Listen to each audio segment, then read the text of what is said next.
बदन पे लाठियां की बौछार की गई है और जो लहू बह रहा है वो लहू अब सवाल पूछ रहा है। उनका जवाब अब सड़क पर आकर छात्र नौजवान देंगे। सादे कपड़े में लपेटा गया है तो ये सरकार को आने वाले दिन में सबक सिखाएगी।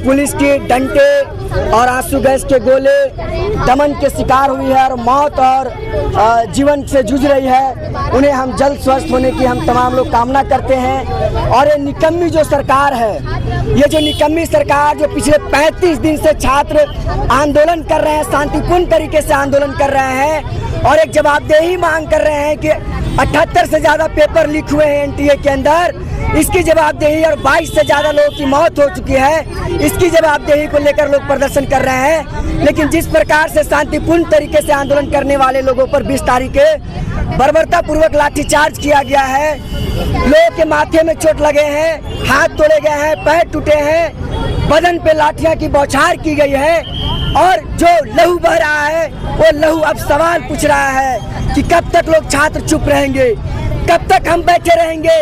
उनकी एक एक लहू एक एक बूंद का जवाब अब सड़क पर आकर छात्र नौजवान देंगे। और बात यह स्पष्ट है कि जब तक धर्मेंद्र प्रधान इस्तीफा नहीं देंगे, जंतर मंतर से पूरे देश भर में जंतर मंतर बनेगा और 100 से ज्यादा जंतर मंतर अभी बन चुका है देश के अंदर। आपको लगता है कि मोदी सरकार धर्मेंद्र प्रधान से इस्तीफा लेगी? लगता है आपको ऐसा? बिल्कुल। एक कोटेशन के साथ हम समापन करना चाहेंगे कि जब सड़क सुनसान हो जाती है तो संसद आवारा हो जाता है। हम संसद को आवारा नहीं होने देंगे और ये सड़क को सुनसान नहीं होने देंगे। इसलिए हम लड़ेंगे और धर्मेंद्र प्रधान के इस्तीफे तक लड़ेंगे।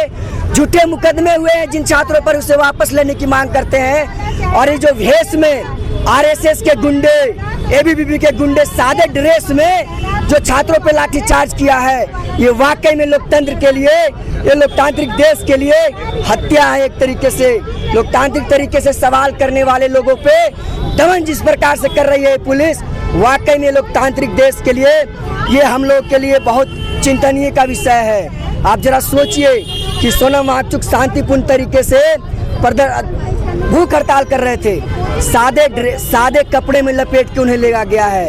ये सोचिए पर्दे के पीछे क्या काम होता है, आप सब लोग जानते हैं। सादे कपड़े में लपेटा गया है तो ये सरकार को आने वाले दिन में सबक सिखाएगी देश की जनता। मेरा नाम त्रिलोकीनाथ है, आयशा रायचूर, झारखंड।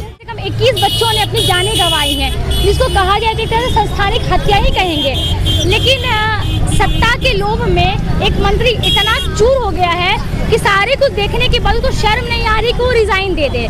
अगर वो रिज़ाइन दे देगा तो जिस तरह से सोनम वांगचुक ने, यहाँ इन लोगों ने अपना अनशन अभी तोड़ा, सोनम वांगचुक ने कल तोड़ा है, ये प्रोटेस्ट भी खत्म हो जाएगा। हमारा कहना यही है कि जो बच्चे हैं वो उनका जान इतना भी सस्ता नहीं है कि आप उनको मरने के लिए छोड़ दे रहे हैं। आप लाठियाँ चलवा रहे हैं, टीयर गैस चलवा रहे हैं, लाठियाँ चलवा रहे हैं, कोई मजाक थोड़ी ना है। बस हमारी यही एक दरख्वास्त है कि वो रिज़ाइन दे दे। और आपको लगता है कि शिक्षा मंत्री रिजाइन देंगे?